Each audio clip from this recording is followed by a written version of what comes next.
سلام دوستان، تو این ویدیو میخوایم درباره محاصره لنینگراد، یکی از مخوف‌ترین محاصره‌های تاریخ که توی جنگ جهانی دوم رخ میده و منجر به مرده‌خوری ساکنان اون میشه صحبت بکنیم.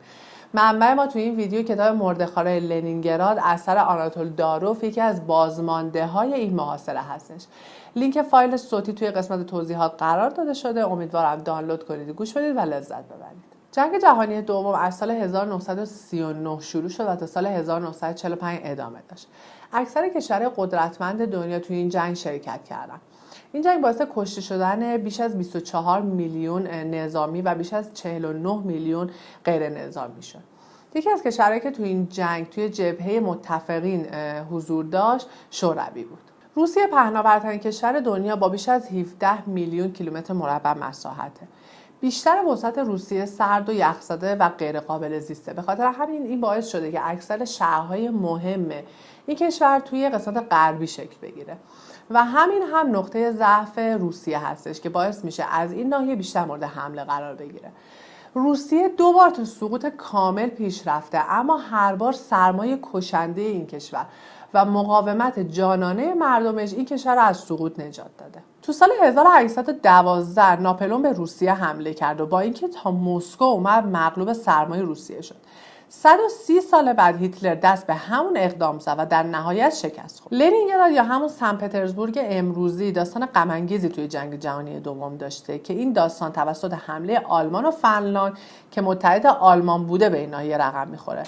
این محاصره تو 8 سپتامبر 1941 معادل 17 شهریور 1320 شروع شد و 872 روز یعنی 2 سال و 142 روز طول کشید. این محاصره یکی از مخوفترین، طولانی‌ترین و مخرب‌ترین محاصره‌های تاریخه و درسته که توی قرن 20 به عنوان جنایت جنگی شناخته نشد، اما توی قرن 21 بعضی از مورخ‌ها به خاطر قحطی سیستماتیک و کاهش عمدی جمعیت اونو به عنوان نسل‌کشی دسته‌بندی میکنن.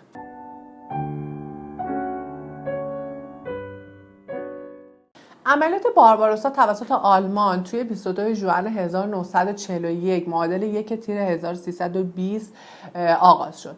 این حمله بزرگترین حمله زمینی تاریخ بشر بود که بیش از 10 میلیون سرباز توش شرکت کرده بودند. علت نامگذاری این عملیات به اسم بارباروسا یا ریش قرمز به خاطر امپراتور مقدس روم تو قرن 12 و پادشاه آلمان بود. تصرف لنینگراد یکی از 3 هدف استراتژیک آلمان تو عملیات بارباروسا به فرماندهی ویلهلم ریتر فون لیب بود. اما چرا آلمان این شهر رو انتخاب کرد؟ لنینگراد به عنوان پایتخت سابق روسیه و پایتخت نمادین انقلاب روسیه و بولشویسم بود که مورد نفرت نازی‌ها بود.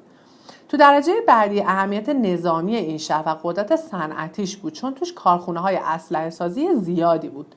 تو سال 1939 این شهر 11% کل تولیدات صنعتی روسیه را به عهده داشت. اهداف آلمان تو این جنگ موارد زیر بود: 1. به دست آوردن نیروی کار اجباری. 2. به دست آوردن ذخایر نفتی قفقاز. 3. دسترسی به منابع غذایی مناطق مختلف شوروی مثل بلاروس و اوکراین. 4. فضای زندگی بیشتر برای آلمانی‌ها و نابودی، تبعید، بردگی و نسل‌کشی بعضی از نژادها مثل مردم بومی اسلاف. عملیات بارباروسا باعث باز شدن جبهه شرقی شد. بیش از 5 میلیون سرباز شوروی به اسارت گرفته شدند که نزدیک به 3 میلیون و 300 هزار نفر اون به قتل رسیدن و میلیون ها غیر نظامی هم کشته شدند. بیش از 1 میلیون یهودی شوروی هم طی عملیاتی به اسم هولوکاست به قتل رسیدن. آلمانی‌ها فقط تو 5 روز 320 کیلومتر تو عمق خاک شوروی نفوذ کردند و گروه ارتش شمالی در طی 3 هفته 750 کیلومتر تو عمق خاک شوروی نفوذ کرد و به 100 کیلومتری لنینگراد رسید. نیروهای نظامی فنلاند از شمال شهر را محاصره کردند و نیروهای نظامی آلمان از جنوب محاصره کردند. اونا هر گونه ارتباط با شهر را قطع کردن و اجازه نمیدادن که هیچ گونه کمکی به شهر برسه. اما سوالی که اینجا مطرحه اینه که اصلا چرا فنلاند توی این محاصره به آلمان کمک کرد و شرکت کرد؟ علت مشارکت فنلاند توی این جنگ این بود که میخواست زمینهایی که توی جنگ زمستانی با شوروی از دست داده بود و پس بگیره.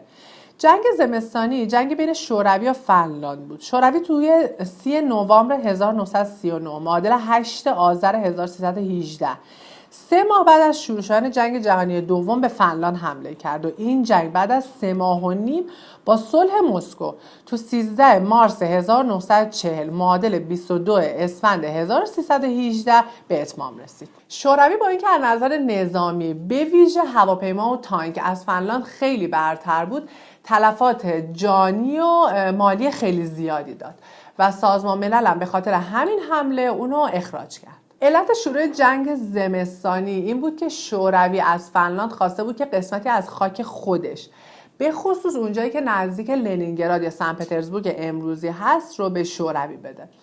فنلاند مخالفت کرده بود با اینکه خاک خودش رو به شوروی بده و شوروی به فنلاند حمله کرد.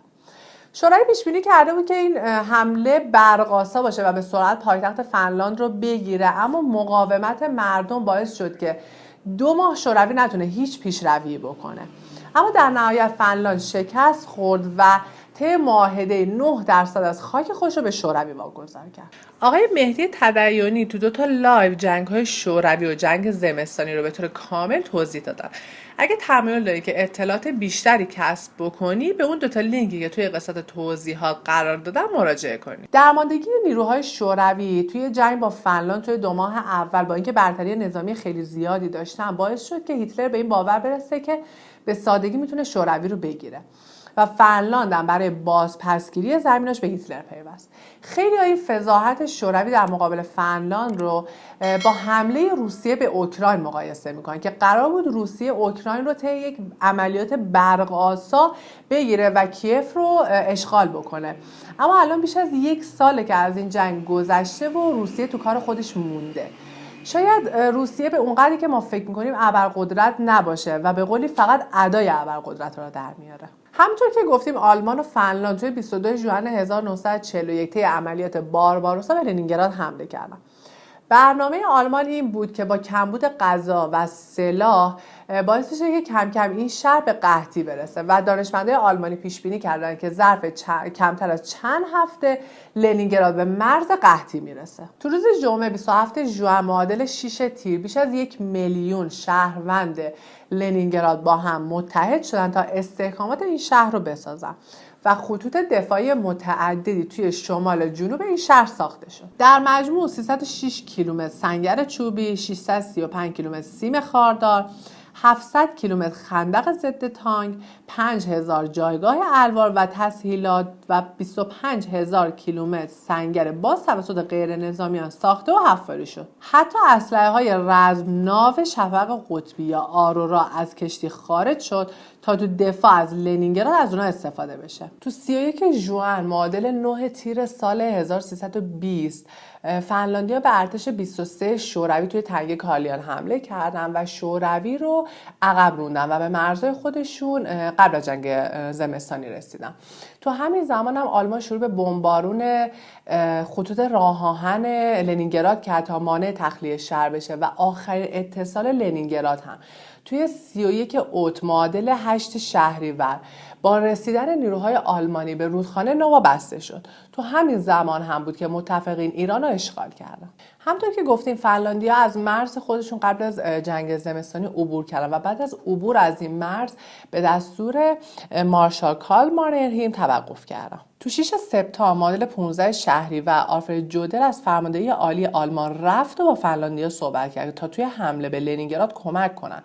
اما فنلاندیا فقط قصد داشتن که به مرزهای خودشون قبل از جنگ زمستونی برسن و شهرهای بلوسروف و کیرجاسالا رو تصرف کردن. فنلاندیا تو 3 سال بعد محاصره کمک چندانی به آلمان نکردن. حتی درخواست آلمان برای بمبارون لنینگراد رو رد کردن چون هدف اونا فقط پس گرفتن مرزهاشون و رسیدن به خاکشون قبل از جنگ زمستانی. تو 8 سپتامبر معادل 17 شهریور شهر به فرماندهی هانس کراتسرت بمبارون شد که باعث 178 آتش سوزی توی این شهر شد.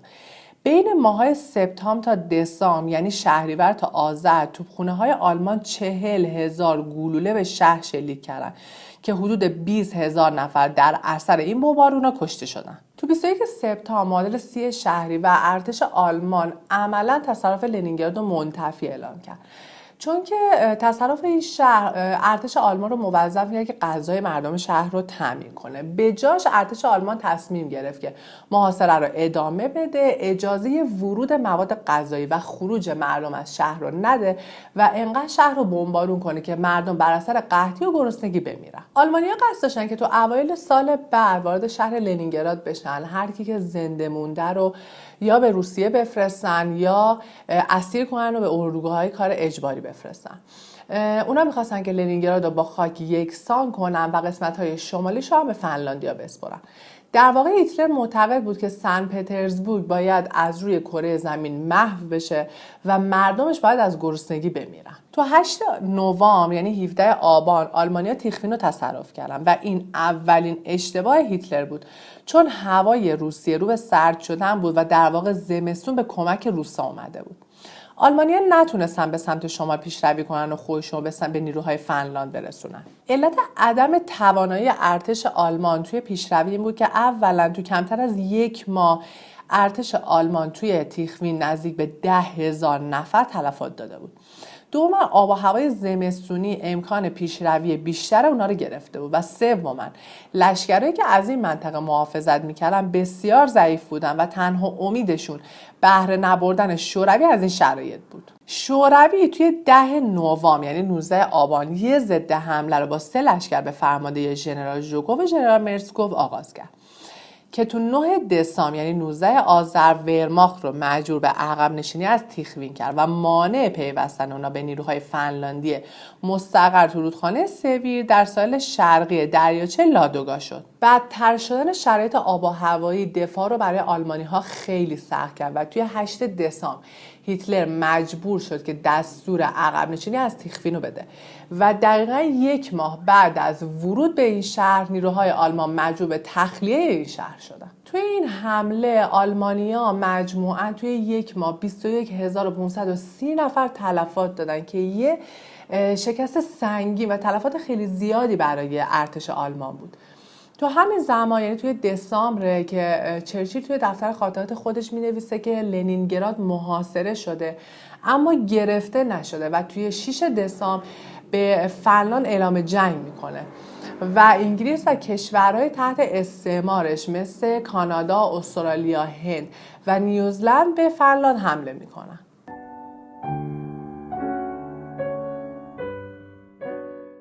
قبل اینکه صحبت درباره جنگ رو ادامه بدیم میخوایم درباره قحطی که تو انتهای سال 1941 و ابتدای سال 1942 یعنی پاییز و زمستون 1320 رخ داد صحبت کنیم که موضوع اصلی کتاب مردخان لنینگراد هم همین قحطی هستش. ارتش سرخ برای دفاع از شهر باید میتونست مسیری ایجاد بکنه تا تدارکاتی وارد شهر لنینگراد بشه. این مسیر به جاده زندگی معروف شد و در قسمت جنوبی دریاچه لادوگا که توسط متحدین اشغال نشده بود ایجاد شد.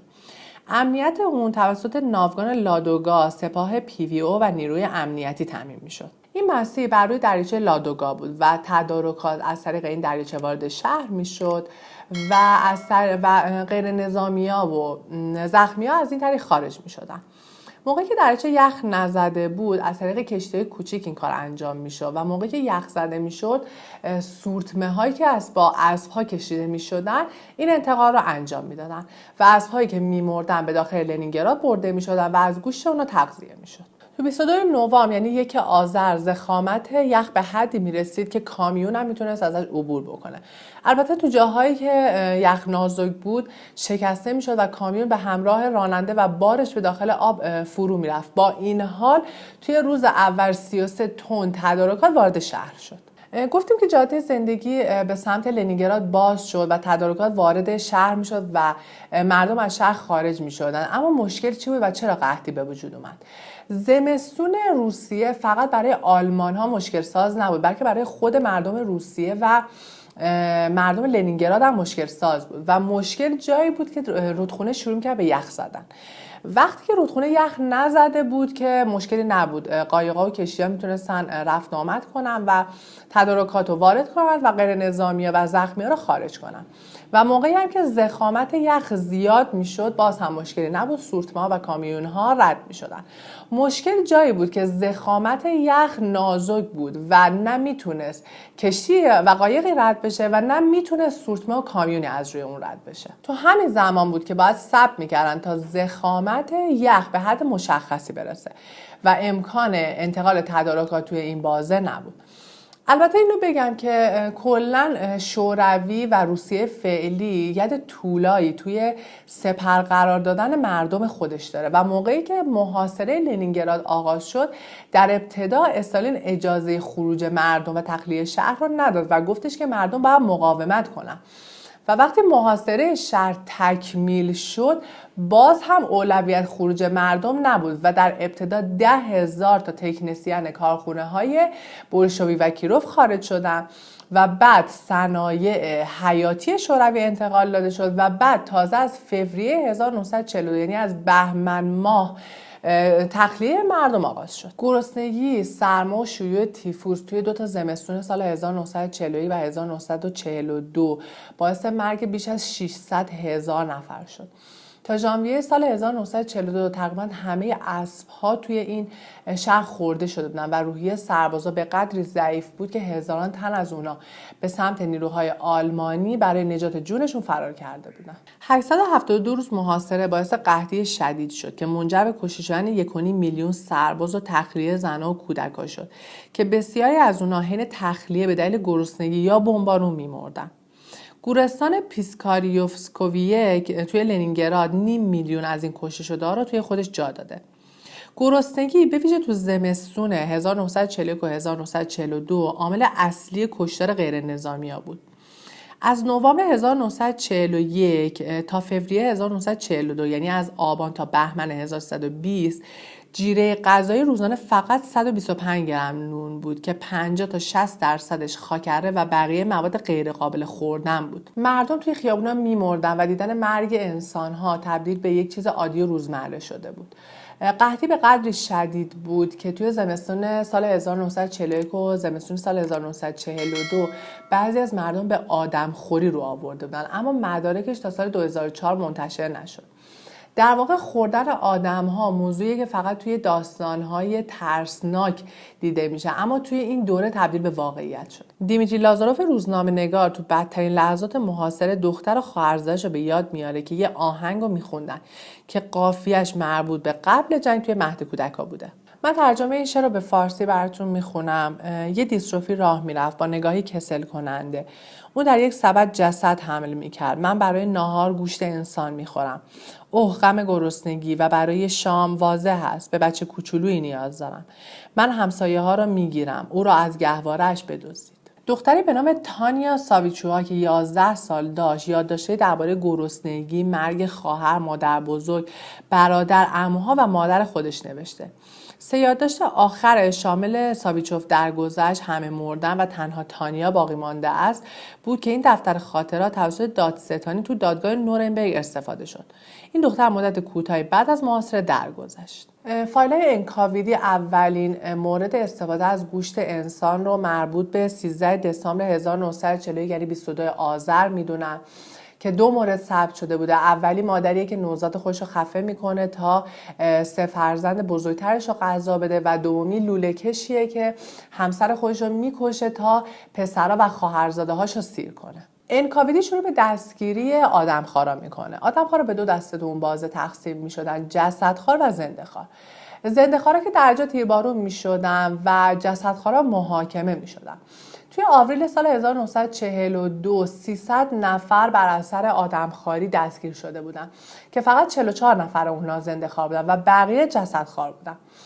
و اغلب جسدخوارها زنانی بودن که توی ناحیه دور از شهر بودن و فرزندانی تحت تکفل خودشون داشتن که این باعث عفو قسمت گسترده‌ای از اونها شد. شکست آلمانیا توی ناحیه تخوین و برقراری مجدد خط راهن منتهی به دریاچه لادوگا باعث شد که حجم تدارکات ورودی به شهر زیاد بشه و توی 4 ماه نزدیک 500,000 نفر از شهر خارج بشن. حالا موضوع قحطی رو بررسی کردیم، برمیگردیم به محاصره و بقیه اتفاقایی که میفته. توی هفته ژانویه معادل 17 دی شوروی عملیات لیوبان آغاز میکنه. این عملیات 16 هفته طول میکشه که شوروی در نهایت شکست میخوره و باعث از دست رفتن کامل ارتش شوک 2 شوروی میشه. توی آوریل همون سال یعنی فروردین 1321 هم عملیات برخورد یخی رو آغاز میکنه که اون هم شکست میخوره. آلمان از ژوئن تا سپتامبر 1942 یعنی از تیر تا شهریور 1321 چندین توپخونه رو توی راه آهن نصب میکنه و شروع به بمباران لنینگراد با بمبای 800 کیلوگرمی میکنه. آلمان تو 19 سپتامبر یه حمله هوایی خیلی سنگین به لنینگراد میکنه که سنگین ترین حمله هوایی میشه که لنینگراد تو طول جنگ متحمل شده بوده، چون که 276 تا بمب افکن آمریکایی به شهر حمله کردن و 1000 تا غیر نظامی کشته شدن. 6 حمله هوایی تو این روز رخ میده که 2 تا نکته غم انگیز توش داره. اولا اینکه 5 تا بیمارستان مورد حمله قرار میگیره و بیشتر کشته شده های این روز بیمارایی بودن که توی این بیمارستان در حال بهبود بودن. دومی حمله به مرکز خرید بزرگ شهر بود که مردم توی کوچه و خیابون برای فرار از بمبارونا به اونجا پناه برده بودن و ارتش آلمان اونجا رو بمبارون کرد و خیلی از مردم اونجا کشته شدن. تو 9 اوت 1942 معادل 18 مرداد سمفونی شماره 7 لنینگراد اثر دیمیتری شوستاکوویچ توسط ارکستر رادیو لنینگراد اجرا شد.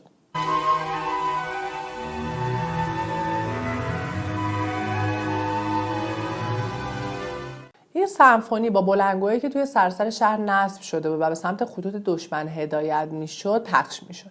جالب اینجاست که توی همین روز هیتلر جشن سقوط لنینگراد رو توی هتل آستوربای لنینگراد گرفته بود و همه این وقایع چند روز قبل از عملیات سینیاوینو بود.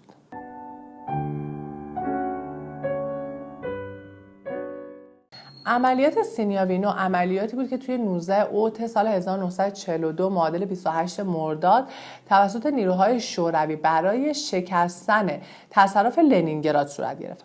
تو همین زمان نیروهای آلمانی در حال برنامه‌ریزی و تهیه تدارکات برای عملیات نوردلیخ بودن تا تصرف لنینگراد رو کامل کنن و خودشون رو به نیروهای فنلاندی برسونن. جبهه لنینگراد حمله رو توی 19 اوت آغاز کرد و حمله اصلی توسط جبهه ولخوف توی 27 اوت شروع شد.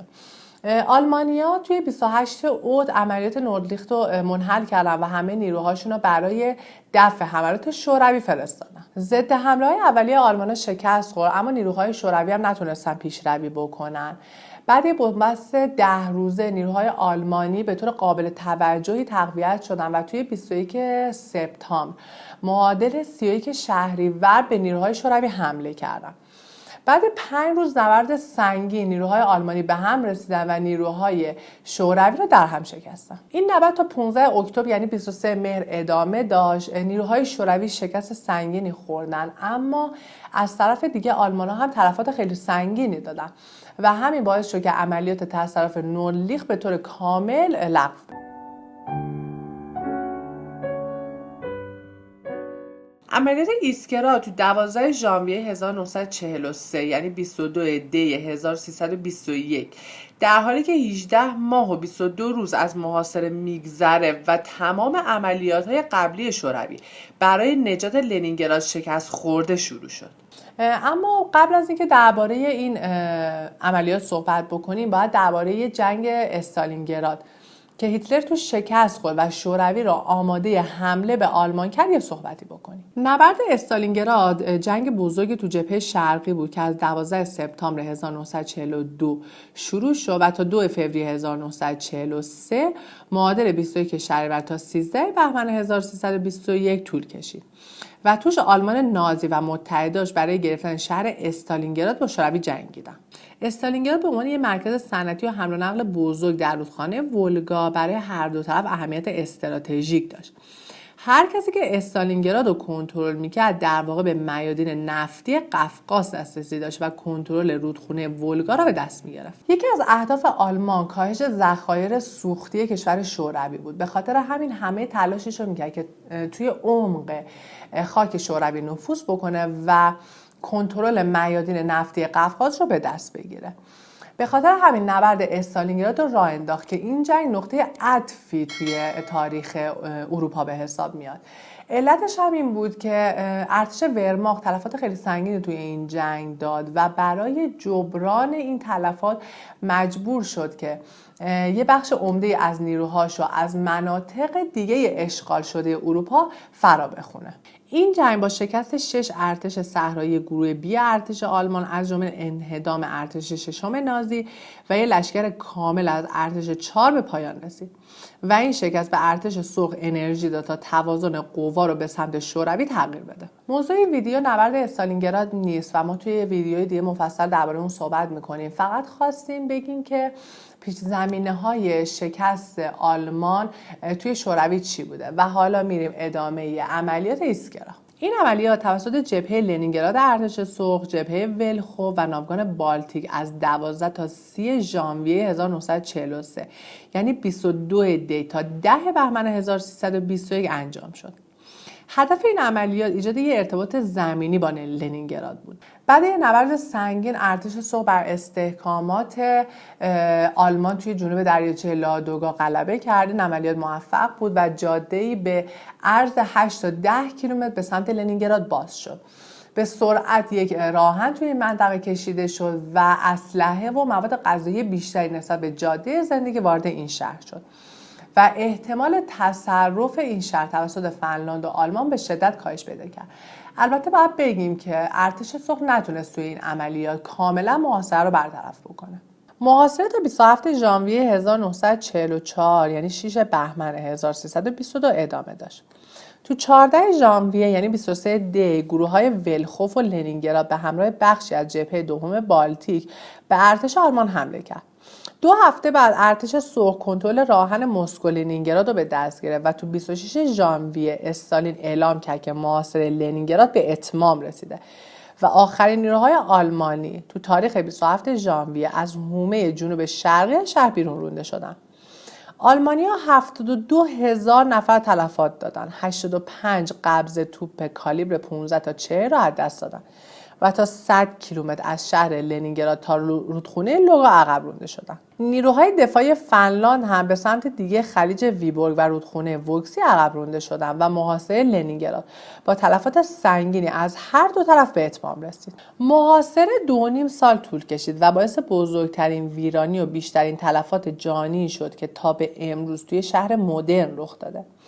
به دستور هیتلر ارتش ورماخت کاخهای امپراتوری مانند کاخ کاترین، کاخ پترهوف، روبسا، استرلنا، گاچینا و سایر بناهای تاریخی واقع تو خارج از محدوده دفاعی شهر رو غارت کرد و بعدش هم اونا رو ویران کرد. بسیاری از مجموعه هنری به آلمان منتقل شد. اکثر کارخانه‌ها، مدارس، بیمارستان‌ها و زیرساخت‌های لنینگراد بر اثر حمله هوایی و بمبارون آلمانی‌ها ویران شد. همچنین در طی محاصره 3200 خانه مسکونی تخریب شد و 9000 خونه چوبی سوخت. 840 کارخانه هم توی لنینگراد و حومه این شهر ویران شد. هر سال در 27 ژانویه یعنی 6 بهمن به عنوان جشن رفع محاصره رژه نظامی نیروهای منطقه نظامی غربی و پادگاه سن پترزبورگ توی میدان کاخ برگزار میشه. نزدیک به 3000 سرباز و کادر توی این رژه شرکت میکنن که شامل بازسازی تاریخی با لباسهای ارتش سرخ، تانک‌های دوران جنگ مثل T-34 و گاردهای رنگی حامل پرچم‌های دوران جنگ مانند پرچم پیروزی و استانداردهای جبهه‌های مختلف نظامیه. پشتیبانی موسیقی هم توسط گروه‌های انبوه نظامی پادگان سن پترزبورگ تحت هدایت مدیر ارشد موسیقی گروه نظامی منطقه نظامی غربی ارائه میشه. کتاب مرده‌خواران لنینگراد که لینک فایل صوتیشو توی قسمت توضیحات گذاشتیم، خاطرات یکی از بازمونده‌های این محاصره مخوف به نام آناتول داروفه که توی سالهای 1940 تا 1943 رخ داده. قسمتی از کتاب رو براتون میخونیم. وقتی جیره نان به روزی 75 گرم رسید، لنینگراد در تاریکی فرو رفت و سرمای مهیب زمستان 1941 شروع شد. قبل از اینکه سرمای هولناک شروع شود، ساکنان شهر هرچه درخت در داخل و خارج شهر بود را انداخته و به مصرف رسانیده بودند، به طوری که بعد از آغاز سرمای شدید زمستان سوخت برای گرم کردن خانه ها وجود نداشت. اینجا کانال یوتیوب نیمکته و ما توی این کانال کتاب ها و وقایع تاریخی مربوط به اون رو براتون شرح میدیم. لینک فایل صوتیش رو به صورت رایگان در قسمت توضیحات قرار میدیم. خیلی‌ها که این ویدیو رو تماشا میکنن هنوز ما رو سابسکرایب نکردن، توصیه میکنم که ما رو سابسکرایب کنید تا از ویدیوهای بعدی ما مطلع بشید. تا ویدیو بعدی، خدا نگهدار.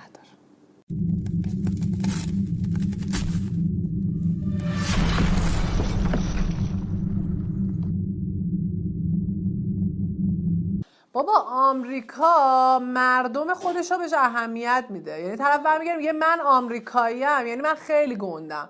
روسیه مردم خودش رو سپر انسانی قرار میده، گوشته بمیرید تا من بقام باشه. همینه، مثل چین میمونه، آشغاله.